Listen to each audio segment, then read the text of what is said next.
But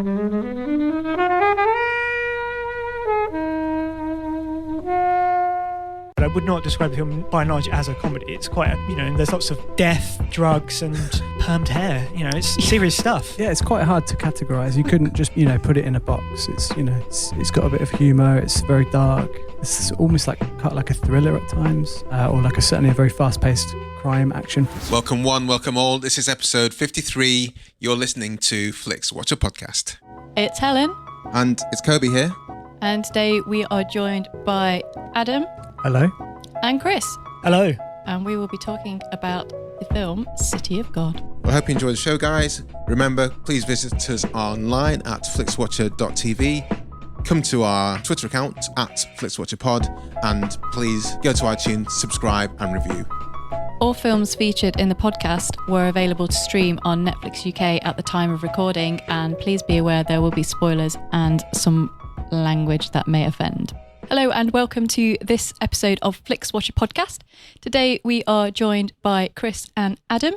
If you'd like to say hello and tell us about your podcasts that you do, and tell us a little bit about yourself. Sure. So my name is Adam Woodward. I'm the digital editor of Little White Lies magazine. And we also do a podcast called Truth and Movies, which I sometimes am on. Hi, I'm Chris. I'm host of a podcast called Easy Riders Raging Podcast, which is a podcast about classic films. We spent the last year just talking exclusively on 1960s films. So lots of different films of all shapes and sizes. So tell us a bit more about, because I've been obviously listening to your show before we go in here. Mm-hmm. If the 60s is actually quite fruitful. There's quite a lot of decent variety of films there, starting with The Jungle Book and Mary Poppins. Oh yeah, we've got Disney films, we've got Bond, We've got early horror, we've got French New Wave, Who's Afraid of Virginia Woolf, Psycho. There's many more films than you actually think, actually. Yeah. We've just wrapped up our year on 60s films, and we're just prepping a year on 70s films. Okay. So, just the next stage on. But yeah, all classic films, just one film at a time. Yeah, fantastic. Have you got any favourite 60s films that spring to mind, Adam? I don't know why this just sprang to mind, but I was thinking of Bonnie and Clyde and that kind of kicking off the new American kind of wave of cinema in the 60s. Yeah, very key film. Is that something you've reviewed in yours? We have done that one, yes. Yeah. And how did it go down? It still holds up. It's still a great watch, yeah. It's quite interesting because some of those the bigger films in the 60s, because you just had to shoot them properly, they still tend to hold up quite well, don't they? Or very well. Yeah. A lot of dubbing, though. We found lots of people are dubbed, especially if there's songs. Everyone's dubbed. They dubbed the singing, they dubbed the dialogue. I'm pretty sure they dubbed the dancing, but it's hard to tell. Do you think that's just a bit of a hangover from the way Hollywood was the machine and the whole filmmaking? Yeah, definitely. Did you have a favourite? Was there a favourite, or I suppose there's quite a lot to pick from? Top three from the 60s? I really enjoyed watching West Side Story because I'd never seen it before. So I guess the podcast was a mixture of rewatching films we watched before that we liked and trying to see some classics we'd not seen. So watching West Side Story or watching 7 Up, the British documentary, they were some of the highlights just because they were films I'd always meant to watch that I was getting watched and I was really appreciating. Awesome. Well, the Bonnie and Clyde reference you talked about kind of ties in with crime in a way, which links us to City of God. This is a tenuous segue. It is. But Chris, you chose City of God. Can you tell us why you chose it and give us a brief synopsis? Well, due to my podcast being about classic films, I deliberately tried to pick a modern film. It did strike me later that the film was 15 years old. Yeah, it's not so modern. Yeah, but in my mind, that's recent because I'm nearing middle age, I guess. So, especially if you saw my music tastes, they would back that up. Modern is circa 2002. But yeah, it's a crime film set in the slums of Rio in the late 60s, early 70s. It's about a photographer called Rocket who's growing up amidst a world of crime. Yeah. And it was a film I really loved when it came out, watched it several times at the cinema, bought the DVD. But it was a film I'd kind of forgotten about, if I'm honest. I hadn't watched it in about a decade, so I kind of wanted to see if it had held up. And I do remember recommending this film to a lot of people, and I kind of like the idea that maybe somebody would listen to this who hadn't seen it and check it out. Yeah, well, fair enough. What are your thoughts, Adam? Yeah, I was actually just going to ask you, why had you not picked a classic film from the 60s? But then as a sort of follow-up question almost, would you consider this to be a classic modern film? I think it's too recent to be classic. I think, well, potentially. So, what in your copious notes there? Can you remember? Well, I was going to say, can you remember? But when did it come out? 2002. I think I saw this film first time in college when I was in college. Yeah, and the same. It was at a point where the world cinema that I had been watching up to that point was a lot of the sort of French New Wave stuff, proper like canon, you know, and this was, as a modern piece of world cinema, was quite a kind of new thing for me. And I remember being really blown away by it. It's got this energy and this vibrancy to it, in just the editing and the cinematography especially. And it was a real eye opener to a world I just didn't know anything about. Yeah, absolutely. I guess I saw it at the Aberystwyth Arts Centre Cinema when it came out. Is that where you went to university? It was, yes. Yeah. I used to, if you ushered, it was a very small cinema, you used to get to go and see the films for free. So I used to do that quite a lot. Again, I saw it then and probably saw it on DVD probably about 5 years after that, but hadn't revisited it again since. And unusually, we were posed 3 films. But this was the one that came out, and originally I was a bit like, do I want to see it again? But I'm glad that I did revisit it. Yeah. Because, it's just dazzling, I think, is what I thought at the time, and still think it's a remarkable piece of filmmaking that crosses quite a few sort of genres, because it is sort of loosely based on real events as well, which you kind of forget about that when you're watching a little bit. And both yourself and Adam have talked about how beautiful this looks. And the cinematographer at the moment, right now, as we're recording, is the Camera Image Festival, which is the festival that celebrates cinematography in Poland. And the cinematographer behind this, Cesar Szalony, won the best cinematographer for City of God for that festival in 2002. And it's one of the things I didn't really appreciate, how well films are made when I was kind of watching this. And like yourself, Adam, it was my foreign film had been kind of, I'm going to say it, basically boring, stuffy, a bit boring and limited. Stuffy. No, but tends to have like, there might be some nudity in this, and things like Let In, which a bit French. It tends to be French, yeah, and things like Let In. So this came on board and was like, oh, actually, other films in different languages are fucking awesome as well. And it's one of the main tenets of me saying to people, go and see foreign films. This and Amelie are the 2 kind of films I hold up as like, go and watch this because it's amazing, and don't ignore it. So many people still don't like watching films because of subtitles, and it really kind of pisses me off. I think it's interesting you bring up Amelie, because that's a film which adopts this really heightened visual style. And City of God does something similar. I wouldn't actually describe it as a beautiful film, but I think it's very brash but very striking as well. And I just love the way it kind of contrasts that with the reality of the story and the the socio-economic background. And it's a subject which could be treated and handled in a lot of different ways. And I think the way he does it with a lot of sincerity and affection for the characters as well. Yeah. Well, let's talk a bit about the characters, because I mean, who doesn't love Rocket? I mean, how can you not like Rocket? To be fair, I think he is a slightly passive hero. Like I say, the film's chiefly about him, but it's really about the wide variety of residents in the area, or if not the area itself. And I enjoyed rewatch. We're getting back onto. We'll get back later to what we thought of the film, but I did kind of want him to be a bit more involved. Possibly, it's wrong to say I slightly wanted him to be in a bit more danger. Like at the end, he goes back in, but I felt like he needed to be I don't know. I want things to be a bit more dangerous. I don't know why. But we see quite clearly and many times the downsides of being involved in the danger.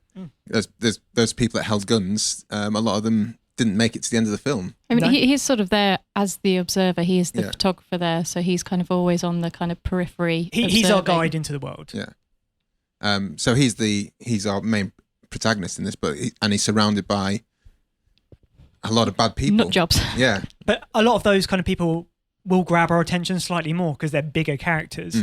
So possibly the performances that struck me the most weren't necessarily him. Not that he wasn't solid in the role and it wasn't a well-written character, just kind of there's a lot of stuff going on. There's lots of stories, lots of characters, and he's the link between them. But some of them took my attention a bit more, perhaps. So give us someone who took your attention more than Rocket. Well, the person that got my attention the most, there's a little kid that's crying. Do you remember the bit? There's a bit where a kid is possibly about to get shot or not. Oh, yeah.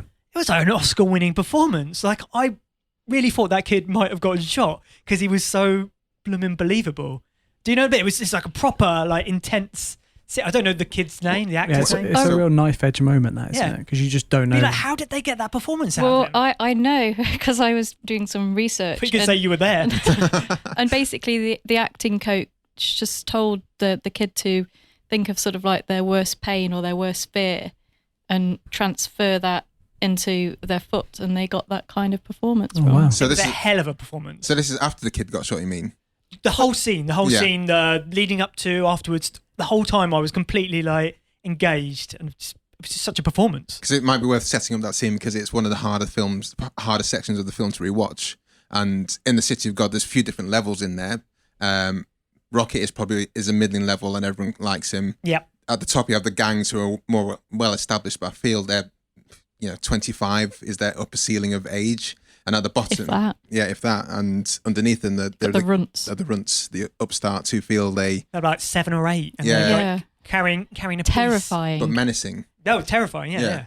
And one day the gang of young adults kind of gets pissed off with the runts and says, right, we're going to sort you guys out because you're pissing us off. And this is when one of the runts gets shot. Yeah, they basically get these two kids and they say, well, you're going to be shot. Do you want to be shot in the hand or the foot? And these kids are like 5 and they're getting given this Sophie's choice. But it's such a compelling scene. It's, properly heartbreaking scene. Yeah, I wonder how true it is to life as well. Because I think you take a lot of it at face value, or at least I certainly did. The first time I saw the film and rewatching it, I was like, I wonder how much license he's taken here with stories he's heard from the streets and from some of the characters and cast members even. I know it's based loosely on kind of true events. But... Yeah, several of the cast were from the area, yeah. so not particularly trained actors, and they were brought in on that. So none of the performances in it feel kind of fake or out of place. They all feel very authentic. Oh yeah, there's not a performance off across the board really. I completely bought into everyone in the characters and completely bought into the world. I'm not quite sure how many animals were killed during the making of the film.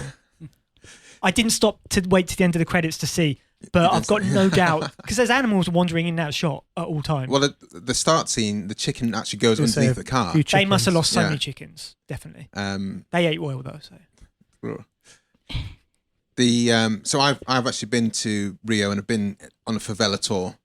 This was after the City of God. I didn't go to the City of God's favela, but it felt like when I was there that if you know someone there and you're not part of the violence, then you can be welcomed. But you could see people as they're walking around that clearly had guns on them and some quite big guns, kind of badly hidden underneath their t-shirts. Just average people, not police. Yeah. Oh yeah. Just to be clear, just not police. And so there is. I think there's that menacing undertone straight away that if you're involved, and this is why you can see like Rocket, because he's, I guess, would be a civilian. He was left alone by everyone else surrounding him, and they were just like, "Yeah, in fact, you know how to use a camera, take pictures of us, and put it in a newspaper. You're a good guy. We like you." And he's kind of not in any danger. How much did that trip meet your expectations, or how kind of accurate was it to the way it's depicted in the film? Well, I didn't see any gunfire. But just the Good. general Yeah, that's always a plus. the general vibe of the place, I guess. The general vibe was awesome, and you could see how people were struggling. I mean, this is set in the 70s. When I went there, it was just after this film came out, so people were in tiny rooms and tiny houses, but at the same time had PlayStation 3s and they had mobile phones and siphoning the power off the grid. You could tell they weren't paying for it, and all these things were going on. It was super vibrant in there. Because the film is the violence and the poverty is there, and there's no getting past that. But it's also a film. There's an incredible, as I say, energy to it, and there's so much life in it, and that they have fun. There's they go to the disco and there's and they hang out at the beach. Exactly. And stuff. Yeah. Well, I'd love to have gone to one of those discos. There's Barley Funk discos they're called. But certainly went to the beach, and that's so much fun to hang out on any beach in Rio. It's a super cool place to be. But like you mentioned the energy, you definitely feel an influence of, well, two people in particular. You feel a lot of influence from Martin Scorsese, who's got that kind of energy in his films that kind of get you all the way through, and a lot of Tarantino as well, which I guess were two of the big draws, I guess. Whether I was aware of them at the time, aware of them or not when this came out, but those were the films I'd been watching in my teenage years. So when this came out, it was kind of like an international version of that, I guess. You just sort of slotted in almost. Like. But it's got that non-linear storytelling to it as well, where we sort of have flashbacks and flash forwards, which managed to cover 20, nearly 30 years in a remarkably short time through fantastic editing and sort of storytelling, particularly how you find out what happened to the history of the apartment. Yeah. Done in 2 minutes of about 15 years of what's happened. But doesn't that feel very Tarantino-esque? Yeah. You definitely get that kind of vibe. Got a bit of Danny Boyle in there as well, I think. It's a train spotting kind of thing. Yeah. Or even a hint of Slumdog music Millionaire. as well.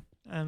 It's got a very vibrant Slumdog Millionaire vibe to it as well. And I picked up more than a little bit of Boogie Nights as well, that sort of 70s set crime thing with like a strand of comedy running through it, a sort of dark sense of humour that's on the cusp of the film.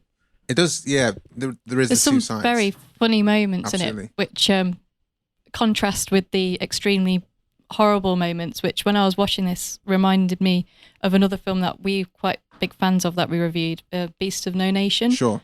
Which has the same kind of, the way it's filmed and certain scenes are really kind of dreamy and magical, and yet there's extreme horror, violence and Real nastiness. life, true to life violence. But then which is, really sweet, funny moments, and kind of it's the same loss of childhood and similar sort of themes in this, really, isn't it? yeah, I guess a runt of trying to grow up to get to a ceiling age of 25, and they're getting shot when they're 5 years old, like you said, Chris. You imagine the ceiling is getting lower with each passing generation.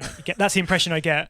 I hate to think how young they get when they, 3-year-olds with. It does make me think of the song "Kids with Guns" by Gorillaz. Yeah, the Gorillaz. Yeah, exactly. Again, because my musical was 2002. It's or one something like that, of my favourite albums ever. Adam, any characters that stood out for yourself?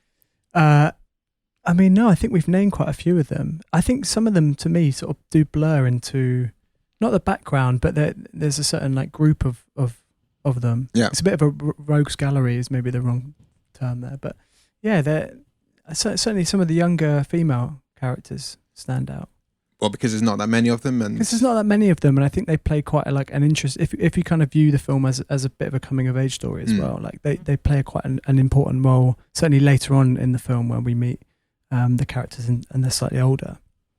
I think when it first starts out, I remember first seeing it, I just thought it was set in favelas, so there'd be crime and stuff, but it did seem like this is Rocket trying to get off this girl, and it'd be the story of a traditional kind of coming of age and getting into a relationship kind of vibe, which didn't happen. No.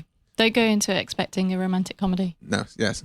Sorry, guys. I wouldn't even. Like we said, there's funny things in there, but I would not describe the film by and large as a comedy. It's quite a serious. There's lots of death, drugs, and permed hair. It's serious stuff. Yeah, it's quite hard to categorize. You couldn't just put it in a box. It's it's got a bit of humor. It's very dark. It's almost like a thriller at times, or certainly a very fast-paced crime action film. Yeah, but there's romantic elements as well. But its pace and its style are probably its chief attributes. I think maybe it's a very stylish, slickly told film.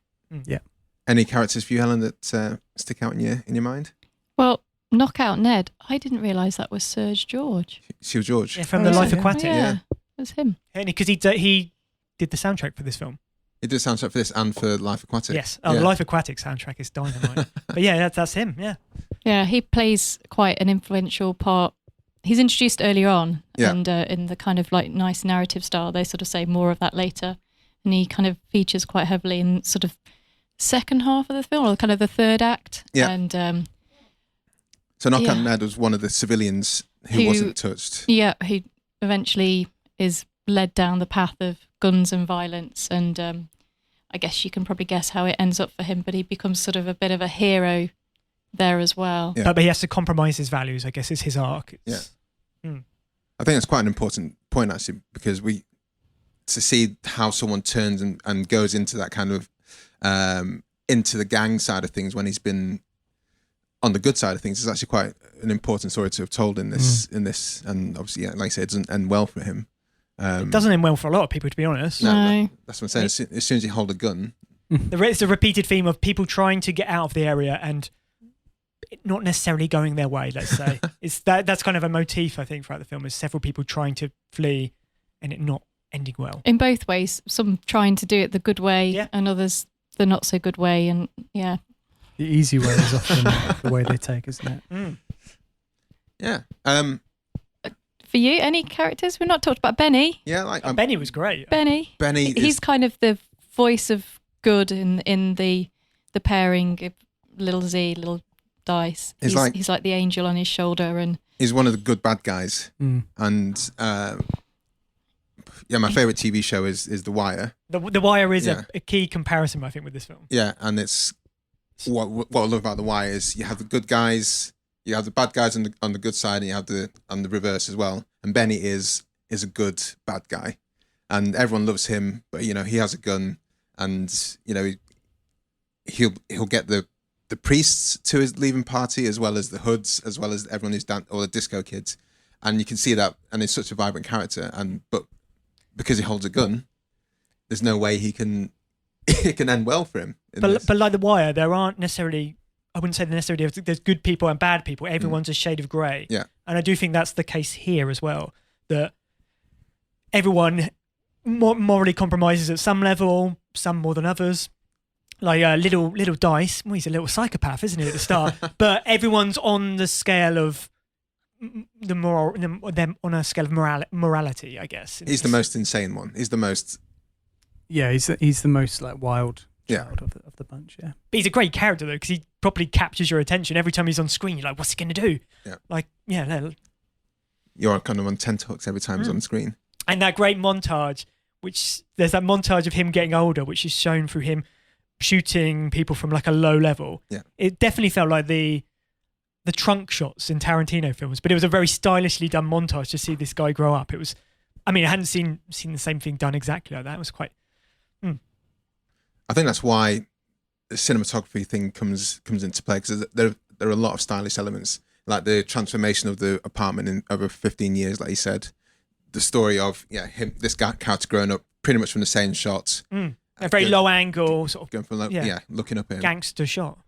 And how the stories are portrayed is like, this is the story of Knockout Ned in succinct vignettes, and then it carries on with the rest of the story. So you're up to speed with Knockout Ned. You know his history, you know why he got to this point, and you know what his morals are going forward. And those kind of little snippets are super cool in this, I think. Mm-hmm.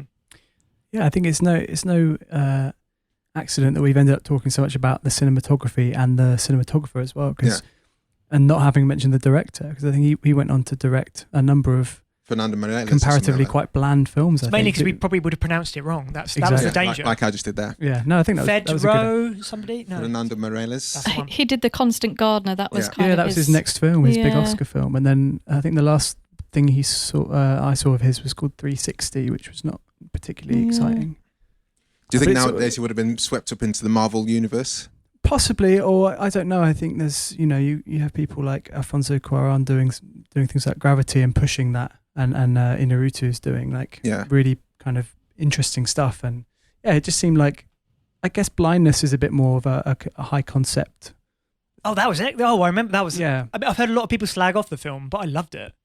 I saw it when it came out, and then have not really thought about it since. It's not a repeat watch. Is it? No, okay. It was very heavy. I remember at the time thinking, "Wow, that was something." What's Blindness out, the Fernando film? Yeah, about blindness. Mm. Well, there's also a City of God 10 years later thing. A TV show, right? I think the BBC did something, and then there is a City of Men. Yeah, the TV show, That's which I don't think I don't think the TV series was really as successful. So did he make that more recently? He went back to the world, or? Well, I think it was film, or it may have I just think been they that the did both. I BBC think they revisited. did. I think they as did a TV documentary. series follow-up and a follow-up film.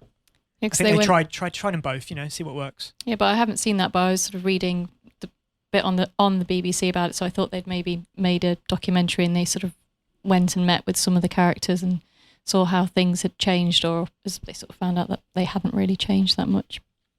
Cool. Well, I think it's a great time to head on to the scores and see what we really thought in black and white. So these are our special scores.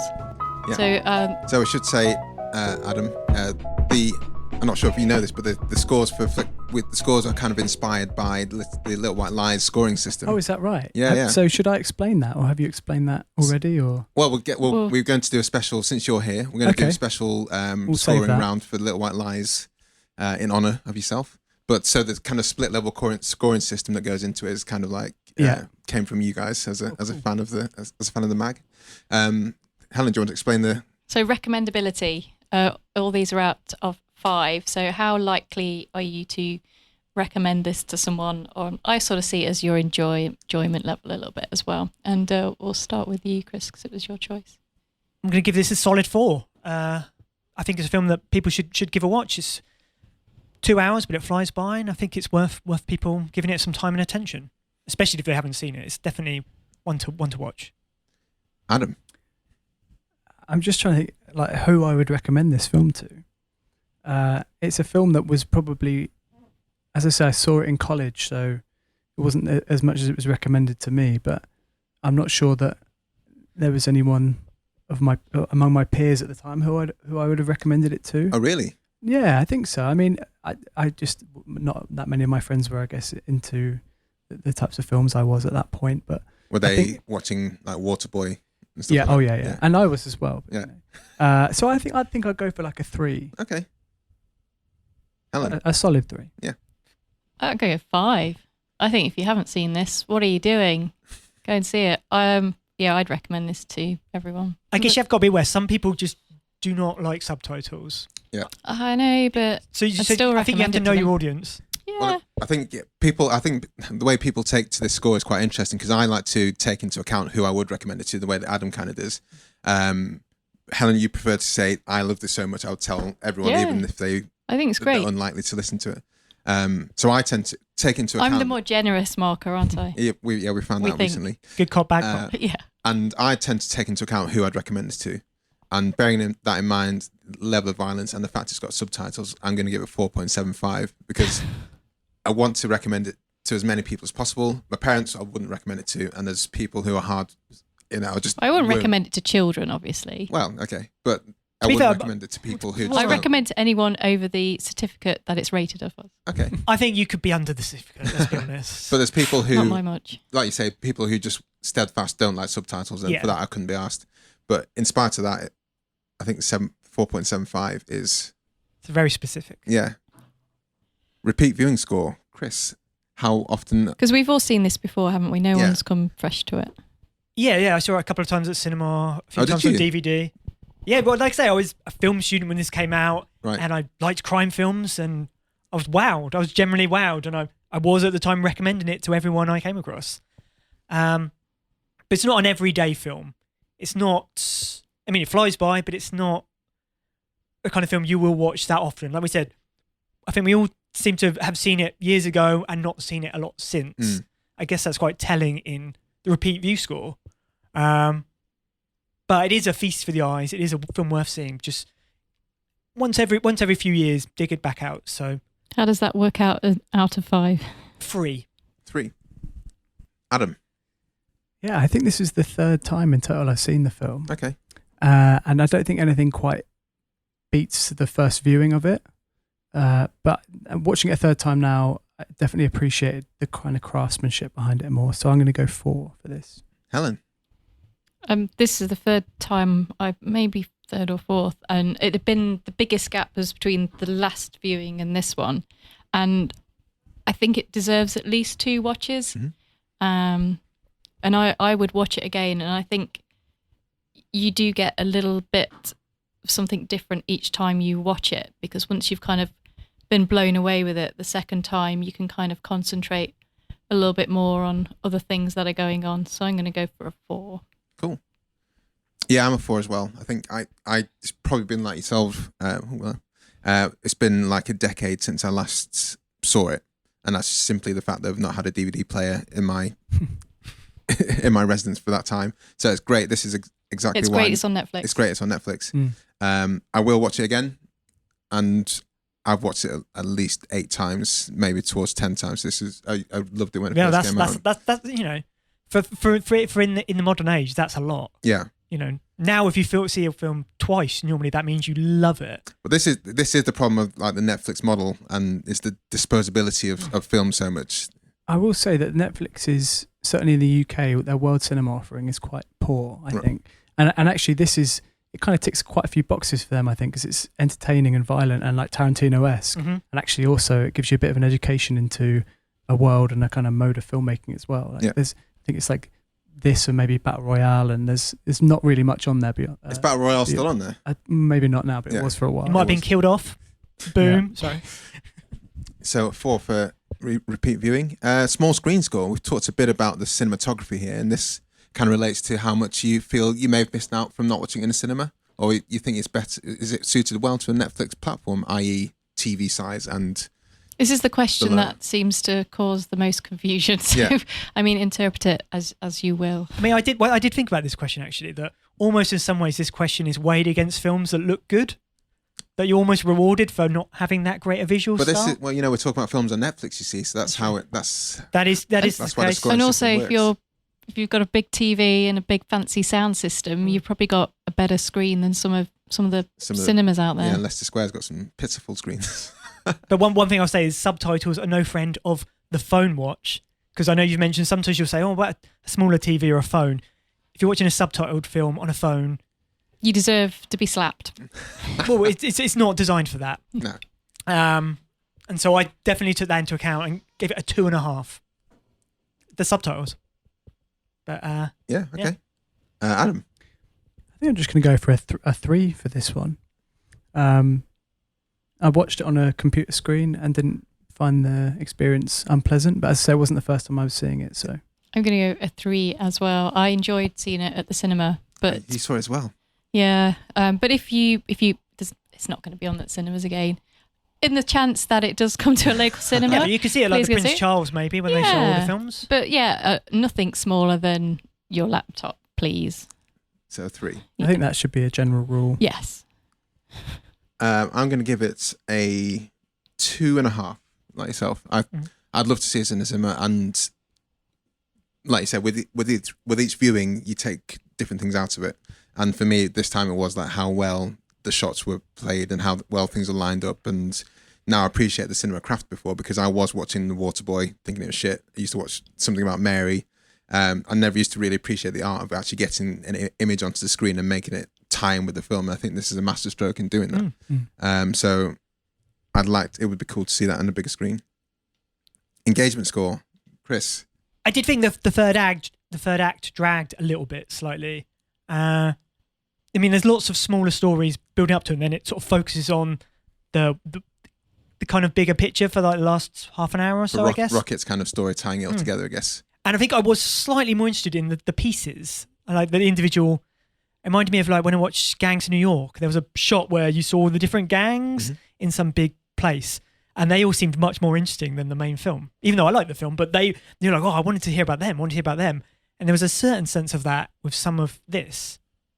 But it's a great film that I just sat and watched without needing to pause to make a tea or anything. I was thoroughly engaged the whole way through. I did think it just dipped slightly, like the energy slightly got away from the film in the end. So 3.5. 3.5. Chris. Oh, sorry, Adam. Based purely on my faint memory of the first viewing. Yeah. I'm going to go 4.25. You just like enveloped by it.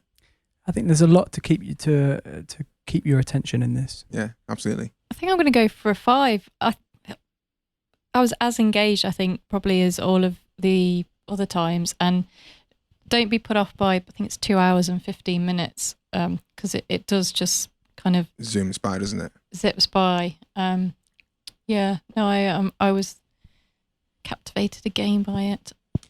I'm going to go 4.7 there. Yeah, because I loved it again, and I was surprised at how much I loved it.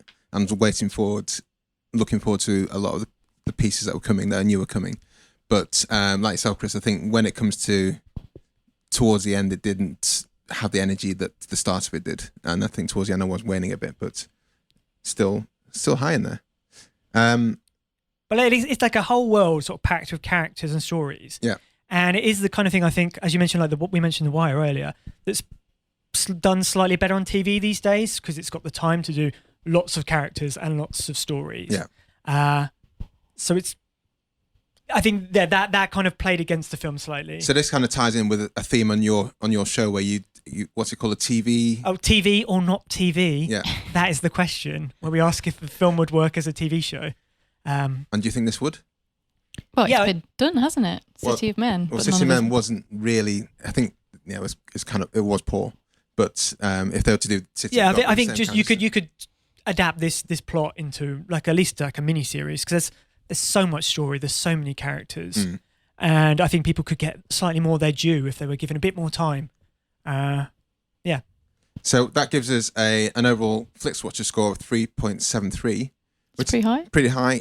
Let down mainly because the cinematography is so good. So small screen Too score. good. Too good. Damn good. Too good on the screen. And because we have Adam here, we'd love to do a Little White Lies, a quick rundown. Can you give us an overview of the LWL scoring system? I can, yeah. So we have this unique tripartite scoring system. Oh, hold on. Tripartite. I don't really know what that word means. Is that what ours is? Tetrapartite. Yeah, I won't pretend to know what that word really means, but it was sort of devised to sort of convey the different aspects of the movie going experience. So we have we have a anticipation score to begin with, an enjoyment score in the moment, and then an in retrospect score. So I kind of judge that as like being 24 hours plus after you've seen it. And I think that's a really cool thing in retrospect, because sometimes I leave a cinema and I have no idea what I feel about it. There's kind of a glow, whether it's positive or negative, and it takes some time to unpick the bits out of it. So I think that in retrospect is one I think is really cool. Yeah, absolutely. And also we found recently that it kind of tends to mess up certain online aggregation websites because they don't know what to sort of do with it. So it's always fun. But yeah, they're all out of 5 as well. So do you want to lead us in the LWL scores for yourself for City of God? Yeah, I guess anticipation would be a strange one for this. So, I mean, trying to put myself where I was when I first saw it, I'd say maybe a 3. Okay. As I say, not knowing the director or not being particularly au fait with like Brazilian cinema. So 3 and then probably 4 and 4 for enjoyment and in retrospect. Chris? So I was really anticipating watching this again because I used to love the film so much. I'm going to give it a 5 on anticipation. Is engagement the next one? Yeah. 4 because it's a solidly... Enjoyment. No, oh, yeah. 4 is a solidly enjoyable film to watch. There's so much to like about the film. Visually, story, characters. And what was the final one, sorry? In retrospect. I'll give it a 4 as well. In retrospect. So anticipation... initially I was a bit like, and then I was like, oh, actually, I did really like this. So 4. Enjoyment, I gave either a 5 or a 0 because some bits I really couldn't enjoy, the bits that were horrible and really horrible. And then there was bits like the bit where he accidentally smokes a girl's number. It wasn't accidentally, it was just showing how much of a... Do you think it was? I thought it was accidental. Yeah, actually. accidentally. Yeah, okay. You wouldn't. Because he was like, I've got some papers and just. So bits like that are brilliant. He's just showing how much of a lad he is. That's what I thought. I just thought it was kind of like... No. Especially not Rocket. He wasn't that kind of guy. He wasn't a lad. He was just... he wouldn't have realised. He would have put his hand in his pocket when he got home. Where's the number? Okay. Oh, man, and then maybe shed a tear. Yeah. Solitary awesome. Yeah, just the one. So I don't know. How do I? Because I didn't enjoy the horrible bits, obviously. 2.5 split the difference. I enjoyed the whole thing as what it is. But I feel that I can't say I enjoyed the horrible bits. I think the word enjoyment can be, maybe a bit distracting from this because we found this quite recently discussing certain films on our podcast, and when we did Mother, when that came out That's a few months the ago. Truth and Movies which podcast. is a very interesting film, but it's not a film It's I not describe as being enjoyable. Exactly, And yeah. that's one of the films I was Tough thinking stuff. about in terms of in retrospect, because during the time it's like, fucking hell, what the hell is this? But then It's an assault. after coming out of it, I'm like, that's actually a fucking brilliant film, how it's put together, and I wouldn't enjoy it. Yeah, and we tend to use the in retrospect score as like the final, score if we have to give one. So, I would say just it's your kind of instinctive feeling or response in the moment. And go down the middle then, 2.5. And then in retrospect, 5. So I was really looking forward to watching this again. I haven't seen it for like best part of a decade, so it is 5 for anticipation. Enjoyment 4.5. Can you go 0.5 in it? We don't, but you're more than welcome to. No, I'm going to stick to your system. 4 for anticipation, and in retrospect, Was that 4 for enjoyment as well? Yeah, Right. 4 for enjoyment. Sorry, and I'd say 4 for in retrospect. All 4s? Yeah. No. And it's 5 for 4. 5 for 4. I think we should caveat this by saying that all ranking systems are totally meaningless and arbitrary anyway. So Yeah, more or less. Yeah. Much like Netflix's thumbs up, thumbs down. do they still do that? Yeah. Ah. Is it wrong that I watched this on DVD? Am I getting asked to leave? No, No. it's fine. So we reached out to our Twitter fans and asked for what they thought. Do you want to read the top one, Helen? Yeah, so this is from John Lunny. This is John Lunny, past guest. Friend of the show, yeah. And his review is, it probably has to be 5 out of 5 for me. But now I've watched it so many times, I'm not sure I will ever watch it again. Yeah. But no stars, John. Where's your stars? So at the end, Oh. Well, it says 5 out of 5. Oh, yeah. And then he says closer to 10 out of 5. Oh no, that's how many times he's watched it. Sorry. Yeah, when was the last Reading time is we not watched my strong spot. it? So then we have Cinematographer's Party. Chris or Adam, do you want to read their score? What they? Yeah, they say definitely one of my favourite foreign films, maybe 4 stars. An important film nonetheless, which I guess it probably is for a lot of people. Absolutely. Chris, next one, Sudden Double Deep, SDD Film at SDD Film Podcast. I've listened to their show actually. They're a good show. Good show. Absolutely. I recommend. They said easily one of the best films we've covered on our show. Definitely one of the best films released in the 21st century. All the stars, all the ratings. Yeah, thank you very much. Dazzling review from them. Then we have Kino Press, absolutely 5 stars, probably in my top 5 foreign language films, arguably top 20 overall. I think certainly one of the top 5 foreign films, if that's a way to delineate films, which I think is a bit pointless because I think just films should be films. Top 20, probably not, but it's high. It's one I regard very highly. And Scheitgeist, another friend of the show. Helen, do you want to take Scheitgeist? Believe the hype, 5 stars. So these guys actually rated it a bit higher than we did overall. But To be fair, I think I brought the ratings down, even though I love the film. So people listening probably hate me, but no, they do. They'll come and find you. I criticise because I love. Can you let us know where they can find you to give you all the hate? To send all the hate. On Twitter, I'm at ERR Podcast. Well, it's a good job we're going to link to that in the notes because that's you, dude. You know it. I don't know it. That's clear. Click on the link. And Adam. Well, we're just at LW Lies. Truth Movies is the name of the podcast, but that doesn't have its own Twitter handle. Yeah. Fantastic. Thanks, guys, for coming on. Thank you for having us. Yeah. Yeah, thanks. Thank you. Bye. Bye. See ya. Thanks for listening. You can find all of the episodes on our website, flixwatcher.tv. Want to give us your 5-star review? Follow us at FlixWatcherPod on Twitter. Big shout out to our editor, Brendan Russell, for all his awesome editing skills. And thanks as always to the mighty people for their tunes.